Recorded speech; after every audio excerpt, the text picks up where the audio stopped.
Oh yeah, no, I think for me it's important because I feel like every opportunity that I've had is a blessing. No, you'll be surprised like how difficult it can be. I think when, for example, I stopped drinking alcohol, stopped eating meat.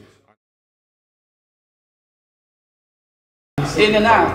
So hey, Okolie fit. Go on. Oh right, yeah. My name's got to come in. Yeah. Team effort. Yeah. No, I hold it. Yeah, you got special. That's me. October Red Boxing. I think I've seen this somewhere on Instagram. Oh, have you? I think so. But go on. I think so. Are you on Instagram? Yeah, not important enough for you to follow me though, yeah? No, that. No, but I don't follow IFL or anyone else. I don't follow any. This band. Yeah, me too. Nah, but you can, yeah. Might as well get in as well. Do you want to get in close? You see this one on the end? Why is he moving all shy? I'm going to say this is a light skin thing, isn't it? Go on. Bougie. What's it's wrong happening. What's wrong? Anyway, gentlemen, October Red Boxing, could you get in a bit? I can't afford a wide angle lens. It's coming. It's coming. Do you know what I mean? We're at the beginning of the career, but thank you very much for joining us on October Red Boxing. Lawrence, Yes. before we get into you, can you let me know who your two friends are? I think they can introduce themselves. Alright, let's start with you. I'm Ryan. I am Lawrence's long-term friend and also leading up Okolie Fit. I'm Jarrell. Make it happen. Alright, can you tell us a little bit more? Sorry to hijack your interview. Can you tell us a little bit more about Okolie Fit? Well, Okolie Fit, before anything, is a lifestyle. Lawrence approached me with ways that he wanted to obviously help his fans, help everyone else, and wanted to give everyone kind of access to all of his resources. And this is the best way that we can do it. So it offers online training, meal plans, support, motivation, everything you guys need in one place. Okolie Fit, that's it. Wonderful, great work. Anything else from you?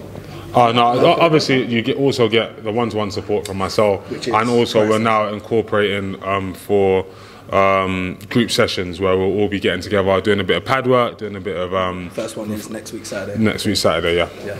And how can we get involved in that? Well, you go to the link in bio or follow Okolie Fit and get stuck in. Get that plug in. Yeah. So what made you want to start? I booked Okolie. No, but you come across as somebody that likes to put things back. What does that mean? You give back. Oh yeah, no, I think for me it's important because I feel like every opportunity that I've had is a blessing. As I said up there, I don't want to give a sob story on everything, but the reality is, you know, I grew up with not that much, and fortunately I'm able to do a bit more. So it's good to do that, and I think sometimes money isn't even the thing. It's time, it's effort, it's energy, it's coordination, yeah, and then we go from there.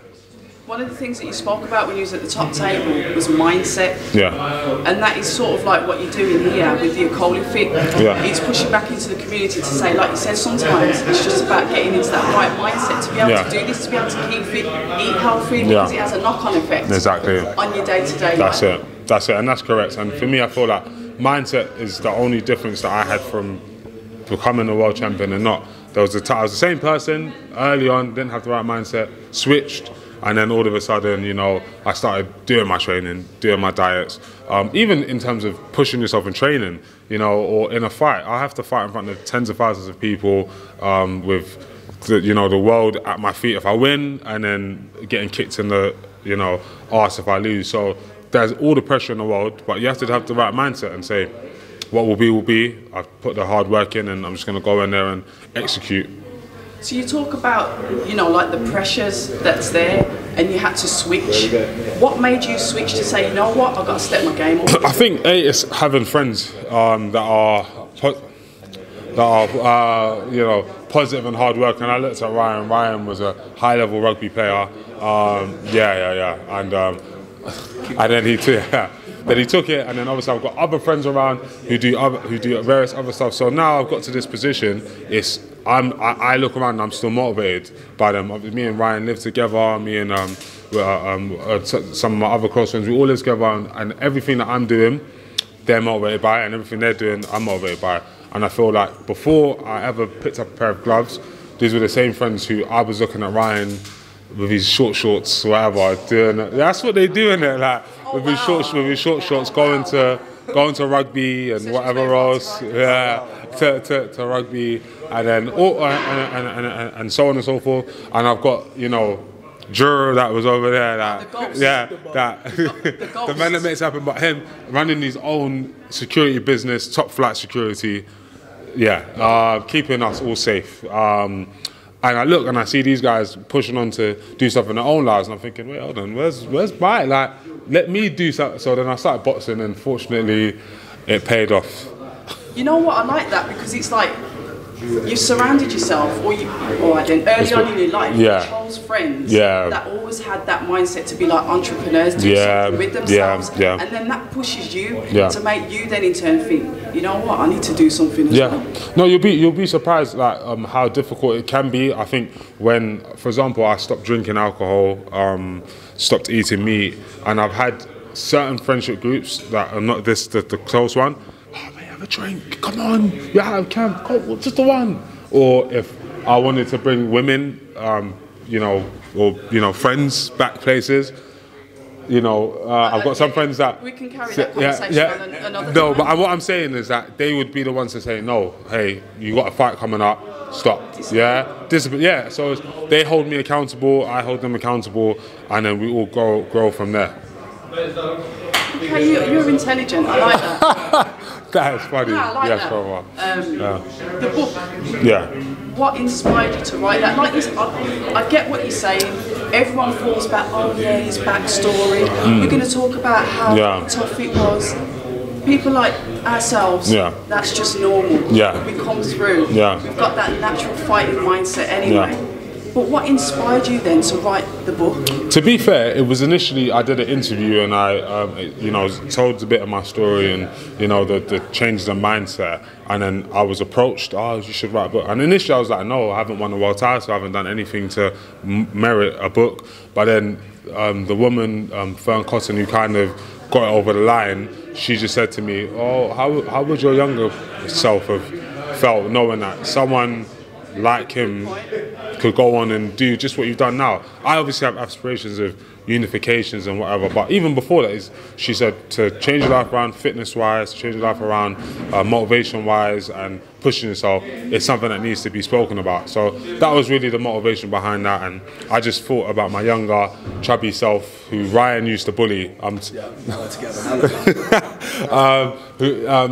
could go on and become what some people call some sort of a reference point. So it's a blessing, And then we talk about that. You've gone through some really good fights. I remember watching you from the days of Isaac Chamberlain. With the beef on the streets, in the gym, the fight, and then you pushed through. Somebody that I'd say, but you weren't an attractive fighter to watch. It was like you were just cut the interview. awkward. Nah, I'm joking. No, but you're right, and you're right. And the reality is, it's all about mindset. So I looked at that and I said, what was I doing? Because it all comes down to your mind. Yeah, but was you doing something wrong? I do. So what I think is I had all the right attributes to win fights, but I think the problem is the mindset of like overly safety first, or maybe letting the occasion get to me in that way. So okay, the guy's close, let me hold or whatever. So you have to work on techniques and work on. I know for a fact that every time I have a fight, the other person is going to feel my power from range and is going to want to get in close because they think it's safer. So I know that, so it's now up to me to figure out what to do when I've landed and they want to close the range. Do I take a step out to the side? Do I hit, different techniques, or do I move my feet? You know what I mean? So it's kind of up to me if I want to be world level, if I want to, sell out arenas, become, a star or whatever. I have to take certain things on myself. I could take the wins all day long. Okay, hold me, put them down. Or I could make the wins emphatic and get 7 KOs in a row, go on into my 8th one. Hey!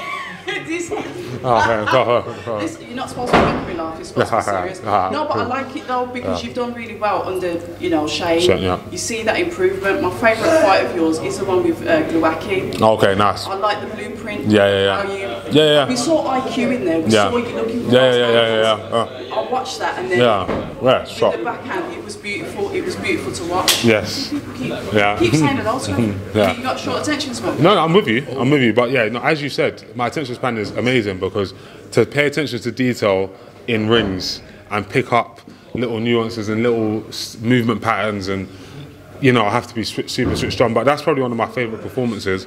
But it's when you're boxing really good people, you're forced into that in training. So you know, okay, you know what, this guy, if I make this mistake, I'll be penalised for it. Same with this next guy I'm boxing. If I'm lazy or I don't pick up my feet, the guy's going to be able to get his shots off and, you know, get confidence over the round. So it's up to me from round one to remind him that I am the world champion, I am the devastating puncher, and I am the better boxer.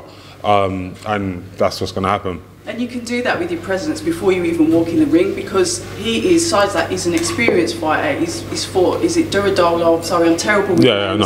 And Makabu. Makabu, probably somebody that you're going to fight anyway. So it's sort of like, you know, you're getting in preparation for that.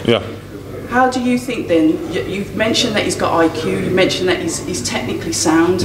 How are you going to get around that? Well, obviously I'm a much better boxer than him, so I think that my boxing IQ is actually heavily underrated. So I'm going to obviously create opportunities, and then secondly, and most importantly, if I need to, I will just physically impose myself on him and, you know, show the physicality and the punching power that I have and get the job done. So I have so many different ways to win. Well. So I've got loads of different things to bring out. So if the boxing isn't working, I can knock someone out. So those two things are the main things in boxing. So I'm going to just go and do that. Listen, there's a queue waiting. I appreciate your time. Thank you so much for jumping on. The Ghost made his guest appearance and then got off at October Red Boxing with Lawrence Okolie and his Good team. stuff. Thank you very much. You. Hi, and thank you for watching October Red Boxing. Like, subscribe, and tap the bell for notifications. You can also find us on Instagram at October Red Boxing and on Twitter, October Red UK. And remember, at October Red, we stay ready.